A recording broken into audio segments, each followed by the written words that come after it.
forget what they're called. Polarized. Yep. So, Yeah. okay, are you good right there? Yeah. I'm all set. Yep. Okay.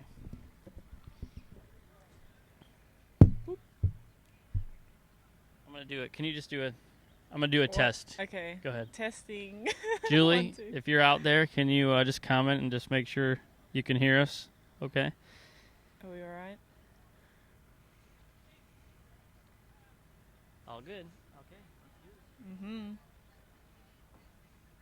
Okay. Good afternoon, everybody. Welcome to the Meijer LPGA Classic for Simply Give Outdoor Media Center. We're joined by the one, the only Hannah Green. Hannah, thanks so much for joining us today. Yeah. Thanks for having me. Hannah, back at an event, we are going to be saying this the rest of the year, I feel like, but obviously we weren't here last year because of the pandemic. What's it like to be back in Grand Rapids, Michigan?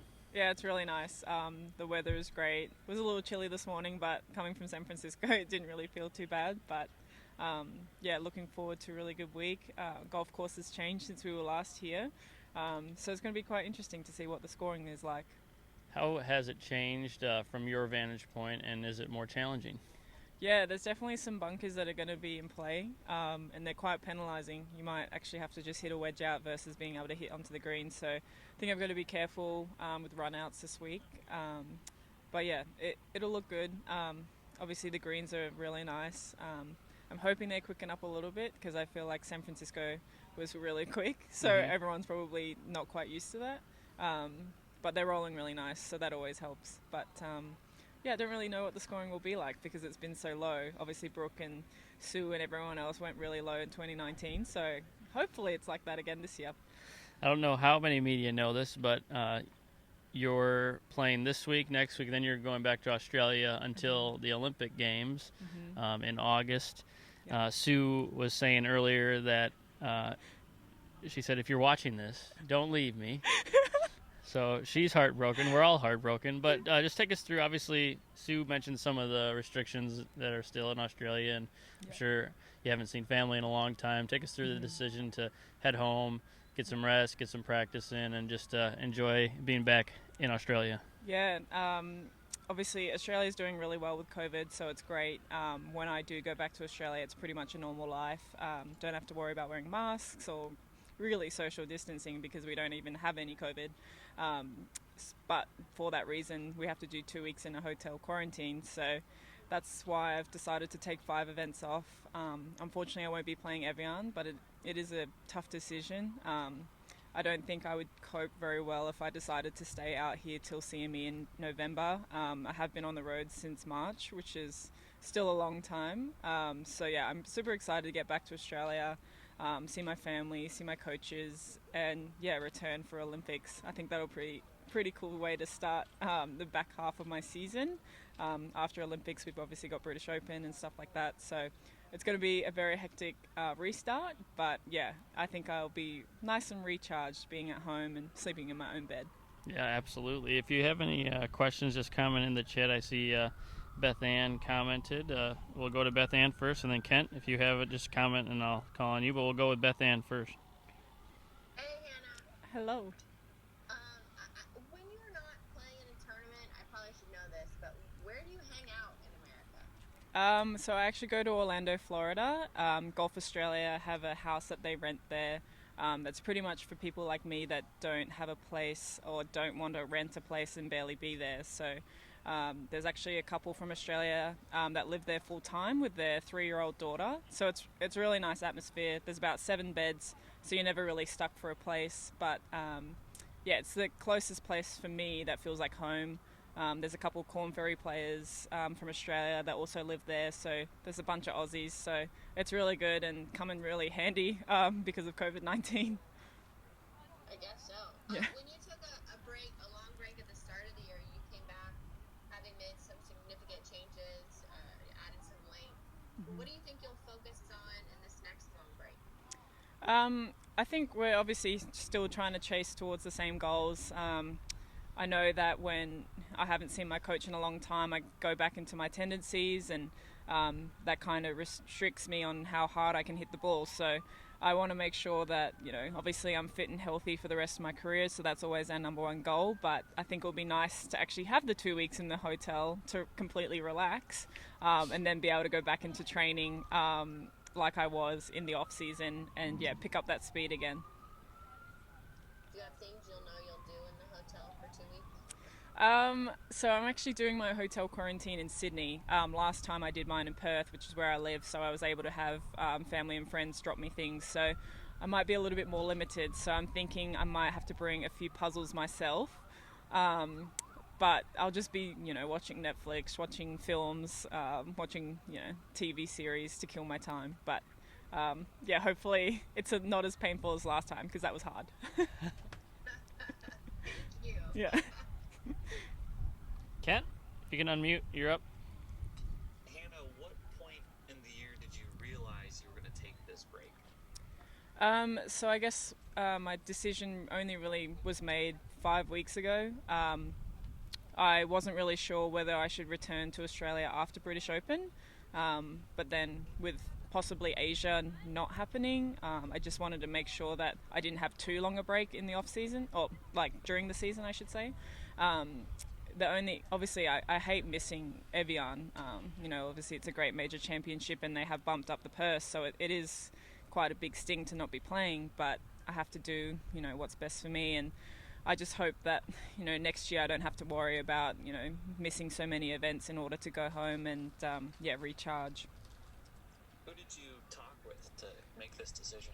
I talked with my entire team right after Asia. I had a Zoom call with my coach, my physio, my trainer, another coach in Adelaide, and even my caddy Nate. And we were just, seeing when would be the best time to take time off. And it was either, take 5 weeks off after KPMG, or, take about 7 weeks off after British.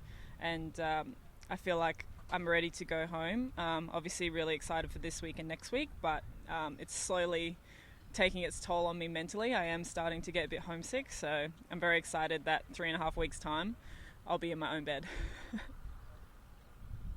What do you miss the most about home? Not living out of a suitcase. I think everyone would agree on that. It's not much fun. Only having the same rotation of clothes isn't that great, but obviously I miss my friends and my family, but I still think it wouldn't be the same if they were to come over and see me. I still would like to return to Perth. And talking about golf, over the last 20 years, 18 of the last 20 years have had a multiple-time winner by this point. It's been all different winners so far this year. Why do you think that's the case? Oh, it just shows the caliber of golf that we're all playing. I don't know if the stats back it up, but I'd say that the scoring is a lot lower than it has been. There's just so many talented girls coming out, and a lot of young girls coming out and winning. So, I don't know, this is my, 4th year on tour, but I think it's nice that I have some experience with playing these golf courses. I'm hoping for a good one this week and come out on top. And you won twice in a 6 or 7 event stretch in 2019. How difficult is it to win in such a tight window? Yeah, it is hard. Even last week, Min played really well, and I don't think she was upset because she just got outplayed, and that's how golf works. Sometimes it's your day, sometimes it's not. I think you just got to be patient and, obviously put yourself up there as much as possible, but sometimes there's more factors than you can control.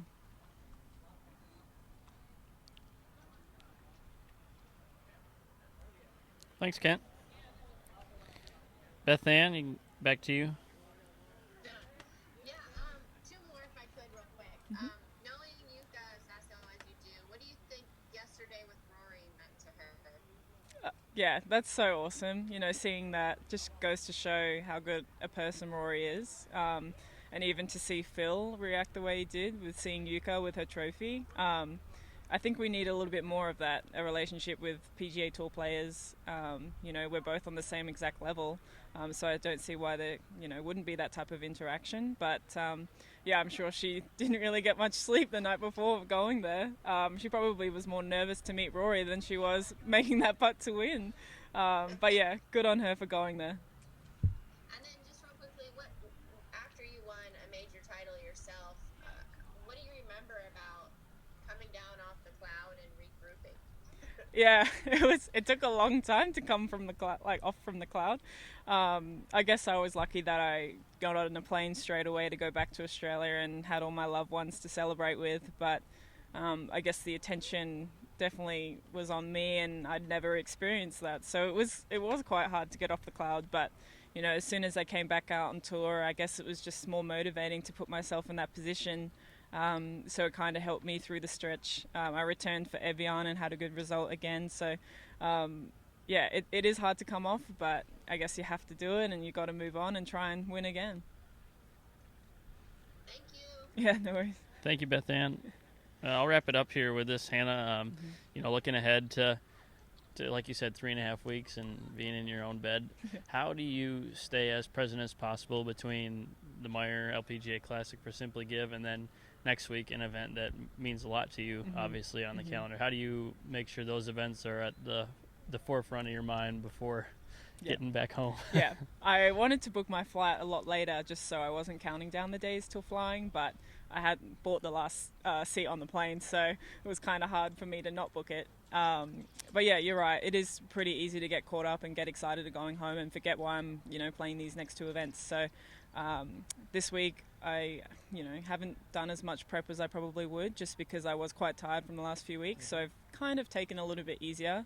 But yeah, next week I think, as soon as I get there and see, past champion name and, parking lot and stuff like that, I think I'll be really motivated to try and get that again in 21. So it is going to be a tough task, but I'm ready for it. Awesome. Thank you, Hannah. Thank you, everyone, for joining, and best of luck this week. Thank you. Yes. Yep. Cool. Hannah, I got Mike with the ABC station, and then